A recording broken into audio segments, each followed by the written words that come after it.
এখানে একটা হারভেস্টার মেশিনকে টানতে এসে ট্রাক্টর ভাইগুলো অনেক বিপদে পড়ে গেল। মূলত এই মেশিনটাকে টানতে আসছিল, এখন তারা নিজে বিপদে পড়ে গেছে। তা মানে এক একজনকে গাড়ি এক এক জায়গায় বসে গেছে, এখন তাদেরকে টানতে আরো গাড়ি আসতেছে। এখন মেশিন কি টেনে উঠাবে, এখন মনে করেন যে ট্রাক্টর গুলোই বসে গেছে মাটির মধ্যে। মূলত মাটি, এই জমিনটা অনেক দোলা মাটি। এখন ট্রাক্টর গুলো উঠাইতে হবে, অন্য ট্রাক্টর নিয়ে আসতেছে। এখানে এখন হাসবেন না কাঁদবেন আমি বুঝতে পারতেছি না। আর জমিনে অনেক প্রচুর পরিমাণ পানি, এই যে দেখতে পাচ্ছেন পানিটা সরানো হচ্ছে।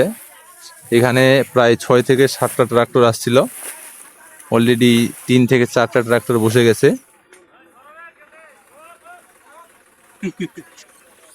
এই যে দেখতে পাচ্ছেন আপনারা, মেশিনের জায়গায় আছে। মেশিনটা উঠানো এখনো হয়নি, মূলত ট্রাক্টর দিয়ে উঠা যতদূর